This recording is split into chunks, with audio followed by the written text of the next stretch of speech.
நாடாளுமன்றத்தின் பாதுகாப்பு குறைபாடுகள் குறித்து கேள்வி எழுப்பி அமளியில் ஈடுபட்ட தமிழக எம்பிக்கள் கனிமொழி, ஜோதிமணி, சு. வெங்கடேசன் உட்பட 15 பேர் கூட்டத்தொடர் முழுவதும் சஸ்பெண்ட் செய்யப்பட்டுள்ளனர். இந்நிலையில் நாடாளுமன்ற பாதுகாப்பு குறித்து அமைச்சர்களுடன் ஆலோசனை நடத்திய பிரதமர் மோடி இந்த விவகாரத்தை மிகவும் தீவிரமாக பார்க்குமாறு அறிவுறுத்தியுள்ளார்.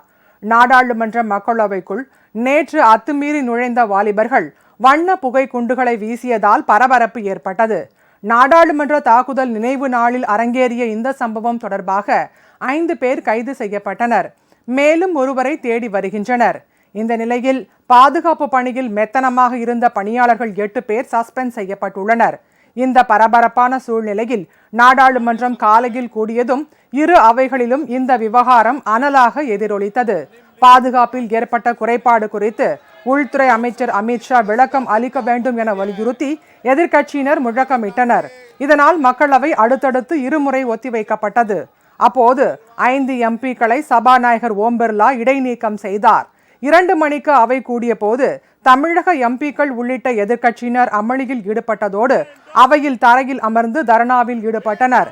இதனால் ஒத்திவைக்கப்பட்ட மக்களவை 3 மணிக்கு கூடியது. அப்போது Kanimozhi, Jothimani, PR Natarajan, K. Subramaniam, SR Parthiban, S. Venkatesan, மாணிக்கம் தாக்கூர் ஆகிய தமிழக எம்பிக்கள் உட்பட 9 பேர் இந்த கூட்டத்தொடர் முழுவதும் சஸ்பெண்ட் செய்யப்படுவதாக அறிவிக்கப்பட்டது. முன்னதாக மாநிலங்களவையில் நாடாளுமன்ற பாதுகாப்பு குறித்து விவாதிக்க வேண்டும் என வலியுறுத்திய திரிணாமுல் காங்கிரஸ் MP டெரிக் ஓ பிரையன் அவைத் தலைவர் ஜெகதீப் தங்கருடன் கடும் வாக்குவாதத்தில் ஈடுபட்டார். இதனால் அவரும் அவையில் இருந்து சஸ்பெண்ட் செய்யப்பட்டார். இதனிடையே பிரதமர் மோடி நாடாளுமன்ற பாதுகாப்பு குறித்து அமைச்சர்களுடன் ஆலோசனை நடத்தினார். அப்போது மக்களவைக்குள் இளைஞர்கள் அத்துமீறி நுழைந்த விவகாரத்தை மிகவும் தீவிரமாக எடுத்துக்கொண்டு பாதுகாப்பை பலப்படுத்த வேண்டும் என உத்தரவிட்டதாக கூறப்படுகிறது. உங்கள் ராஜ் நியூஸ் தொலைக்காட்சியில் திங்கள் முதல் வெள்ளி வரை தினந்தோறும் பிற்பகல் 2 மணிக்கு உங்கள் பகுதியில் உள்ள குறைகளை நேரலையில் தெரிவிக்கும் புகார் பெட்டி நிகழ்ச்சி. பங்கு பெறுங்கள், பயனடையுங்கள், காணத் தவறாதீர்கள்.